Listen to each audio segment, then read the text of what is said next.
Hi, I'm Terry. And I'm Dan. And we're Simply Seymour. And today we have two of Seymour's veterans here with us. We have Vernon Copeland and Bill Dodd, and they're going to tell us a little bit about their experiences in the military. And also we have this amazing exhibit at the History Museum that we're going to kind of show you as well too. So we're going to start right in. Dan, you want to get to ask them some questions? Sure. Bill and Vernon, let's start with you, Bill. What branch of the military were you in? United States Navy, specifically the Seabees. Okay. And for how long? Active duty from 83 to 88, and in the reserves from 89 till 2007.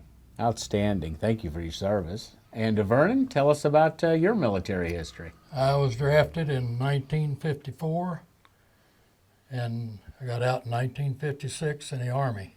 Okay.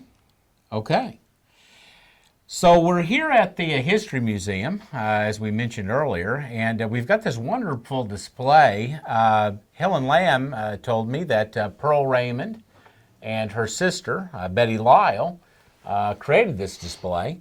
It's loaded full of military uniforms spanning, I think, virtually all branches of the U.S. military, and maybe Darren, our super camera guy here, can shoot us a little pan shot here as we are here in the museum, and you can sort of see this neat display. I know the ladies spent several hours creating this, and it's worth taking a look at. The display it's up now. It will be on display through the entire month of November. So if you get a chance, come by the History Museum and come and see this neat display that we have. Let's kind of do this, Vernon. I'll start with you. What are some memories that come to mind of your time in the military? Well, when I was drafted, it was in May.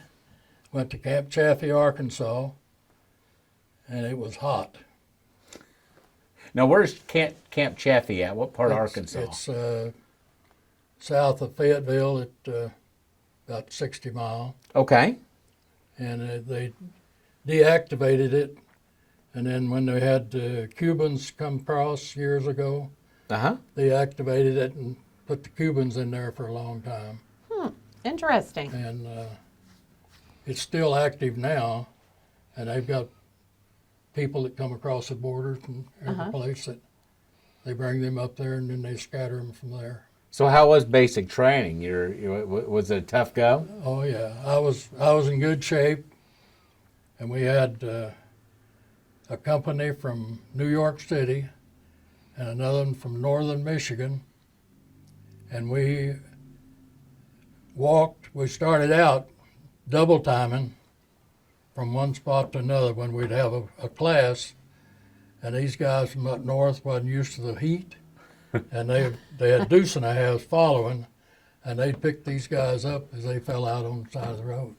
It was hot, 115, 20 degrees. And steamy, because it gets very steamy down there. We were on the rifle range one day, and this boy from Philadelphia, little short guy, and we were ready to fire, and they'd come by and clear the barrel of the gun. Yes. And it'd come a hard shower, and they said, everybody back off. And then when the shower blew over, they said, oh, get back up here and we'll shoot right quick. They didn't check the barrels again, and this guy shoved his rifle in the ground in clay, and when he shot, the barrel kind of curled open. And that boy we went to Germany, and he had never driven. He lived in Philadelphia, and he got an Army driver's license, and they let him drive a deuce and a half. And he was on a mountain. He come up over a curve, and the road went this way, and a big tree was here. And he made a V out of the bumper. He got $10 a month the whole time he was overseas. Had to pay for his had to wreck. pay for that rifle, and then he had to pay for that. Oh my goodness. So his time in the military was not very profitable for him at all. Wasn't for anybody. Yeah. No, it was, when I was there, it was the Cold War, and we didn't have any, it was about the end of the Korean, and they were worried about the Russians coming through. And we had 2 o'clock in the morning, they'd blow a whistle, and you had to pack up and move out. We had 2 long guns there that were about, probably the whole deal was probably 80 or 100 feet long. And the back end had steering wheel, and the front end had steering wheel. So they go around the corners and drive her front and back. And they said those guns would shoot 22 miles, I believe it was. Wow. Wow. But they didn't, wasn't nuclear loaded or anything, but Right. it's, of course, we wasn't smart enough to be scared. What part of Germany were you in, Vernon? Pirmesens Uh-huh. was about 20 miles from Kaiserslautern, Uh-huh. which was the biggest dependent area in Germany. And it was about 15 miles from the French border. Okay. Did you go in when they went into the military? Were you with anybody from Seymour as well, No. or was it just No, you? I was from Arkansas. Oh, okay. You did it when you were in Arkansas. I was working in Kansas City, and I got my notice to come to be take a physical. So I went home and went to Little Rock for a physical. There were 10 of us from the county seat, Salem. And when it was over, I was the only one of the 10 that was drafted. And I got out of service, and I saw some of those guys. I said, "Did you didn't have to go?" And he said, "No." I said, "How'd you get out of it?" He said, "It cost me $50 for the county clerk." And they all gave him $50 a piece. You didn't know about that $50. Well, did I you? didn't have the $50 either. But no, that was a different deal. Bill, where did you start your military service at? Boot camp was San Diego, California. Okay, I that's a lived little in- bit better than Yeah. the hills of Arkansas. Yeah, but it was winter. I went there Oh. the day after Christmas, and it was a rainy winter. And at the end of boot camp, I was feeling pretty bad. And when I got to my A school in Gulfport, Mississippi, they said, "Yeah, you got pneumonia. Oh, my. Class starts in 3 days. If you're not well enough, you're going to have to sit for 8 weeks and join the next class." So I just toughed it out. And You Okay. felt great, didn't you? yeah, but the last day of boot camp, here I'm with pneumonia, and we got in trouble. Somebody snuck something into the barracks. Stupidest thing. It was a big old wheel of cheese. But one guy messes up, everybody gets punished. So we're doing 50 push-ups, 100 leg lifts, and all this, and yeah, I thought I was gonna die. Now, you also were like Vernon in the Cold War. You were kind of at the end of the Cold War serving. Absolutely, yes. And Okinawa, Philippines, you're pretty close to Yeah, communist areas. You bet. At that time. Yeah, You bet. especially after they took Vietnam and we were in the Philippines. We were kind of the point of spear there. yeah. While I was in the Philippines, they had that People's Rebellion. The last time Ferdinand Marcos ran for office. Okay. And they had to lock us down on base. And it turned violent in places, and there had been other times when sailors were attacked. Yeah. They just didn't want the Americans there anymore. But after they had that volcano, I was already out of there. Some friends of mine were still there.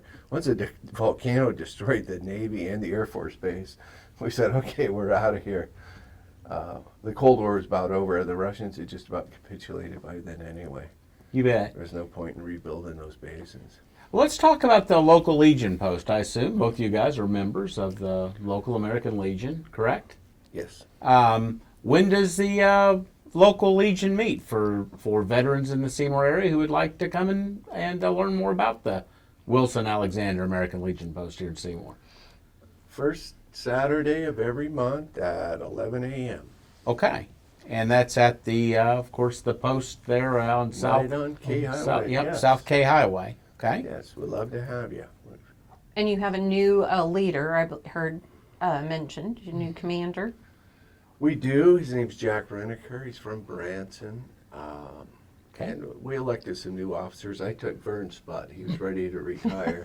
So I'm the adjutant of the post, and I handle building rentals. If people Yeah. And that's one thing that you guys do. You can rent your building for like parties or family reunions, that type of thing. Yeah, we just had a wedding reception there recently. You know, if you just need a whole bunch of people and a lot of chairs and tables, it's Yeah. a handy thing And to you have. guys still do the program where you give out medical like equipment that people need too. So like if somebody needs a walker or that type of thing, they can get with you Wheelchair. guys. Wheelchairs. And we got hospital beds. Uh-huh. Okay. Yeah, we just provided somebody with a hospital bed about 2 or 3 Last week, weeks ago. Yes. That's great. That's such an awesome program. You know, one of the things I've noticed since I've been in Seymour all these years is that the Legion Post is really blessed with a phenomenal ladies auxiliary. Can you guys kind of elaborate on that? You guys still have a ladies auxiliary assisting you with different things? Does that? Yes, they do their own fundraisers, and Yeah. they tend to do like some lunch and things for Okay. us. And we're side by side with them at the Apple Festival. Yeah. We're raffling our things off, they're raffling theirs, but we help each other out. Yeah. Yeah. Yeah. We have about 40 to 50 members, Okay. and we have an attendance of about A dozen a on a dozen, good week. 15 on a good day. Okay. And of the dues, we get about $5 A year? out of the dues are $40, and we wind up with about $5 out of that 40. Oh. Rest of it Goes goes to the state. to state and national, Yeah. and Okay. and the district in Springfield, and that $5 won't pay Electric. just barely pay the utilities. Yeah. That's why you do raffles and different fundraisers. And we get if it wasn't for the rifles and the Apple Festival, we wouldn't be able to open the doors. Yeah. That's the only. We used to have a fish fry, but now there's so many fish fries that people are not interested. Right. And it's that money that we get, we furnish school. Was it 250 or? For the essay contest? Yeah. Yeah, as a matter of fact. And for the kids to write an essay on Veterans Day or whatever, you know, why you for like the Veterans United Day. States or Yeah. what. When they have the Veterans Day program down at Yeah. the high school, which is such a great program. And we pay 3 places to the.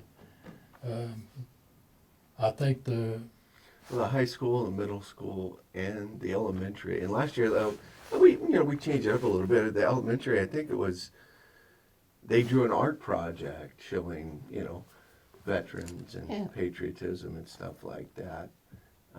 And the high school and elementary, they had an essay contest, and so the winner gets I don't know, $175, something like that. We break it down kind of by different years. That's great. That's Well, we awesome. have Veterans Day coming right up, and which kind of leads me to my next question, guys. With the holiday approaching here immediately, what does I'll ask you first, Bill, and we'll go to Vernon. What does Veterans Day mean to you? well, it means that you can sit at home and not worry a whole lot about the way things are going.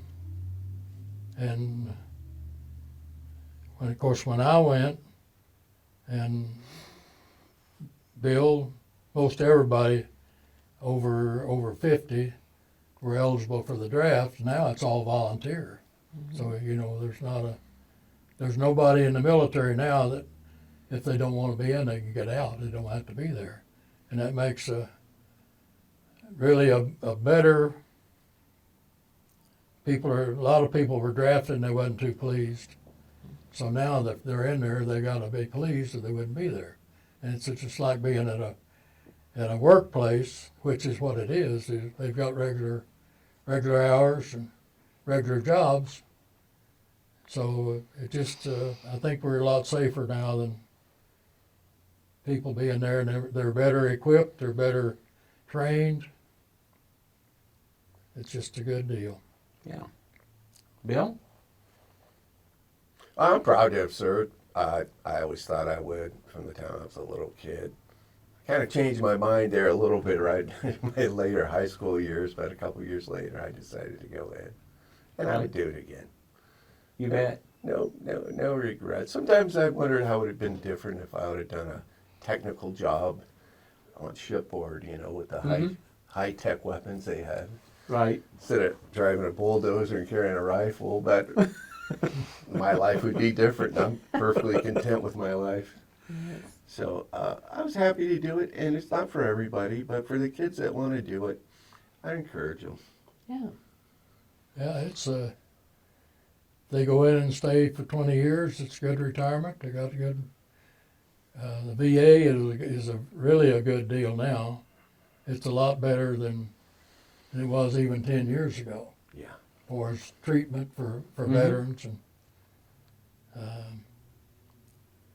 Go ahead. We have, if we have a veteran come through town and he needs help, if he gets a hold of somebody that'll put him out to us, we'll put him up for the night and feed him and give him gas money or whatever, buy him a bus ticket or where if they were traveling. And we help the Mount Vernon Veterans Home down there. We donate money for Christmas every year, and they go down and the women, they help in buying the gifts and everything, and then they have the families of those people down there come in and they go through and pick out the gifts for each one of those people, and then they have a Christmas party. So we get rid of our money. That's not hard to do anymore, is it? No. When we started out there, I don't know how long we've been out there, 12 years, it was just about closed. And we got a new, Bruce Denny has been our commander up until this year, and they didn't have $1. We were flat broke. And we started having little fundraisers and we got it on our feet where we can do pretty good, and have a good bunch of guys. That's wonderful. I think one of the things about Seymour is it's a very patriotic place, and we appreciate, our veterans, and like with the school doing the Veterans Day program and the lunch, it's always so neat how they have this slideshow with all the veterans and all the family members of veterans that have, served in many different military branches. And here a few years ago, I think one of the neatest things was when Army, I wrote it down so I wouldn't get his title wrong, but U.S. Army Corporal Donald E. Matney, whenever his body was brought back to Seymour after he had been missing in action 65 years. And that received national news coverage, whenever his body was brought back to the United States. And I know that had to have been a huge blessing to his family. And he's buried out at the cemetery. And, A huge crowd.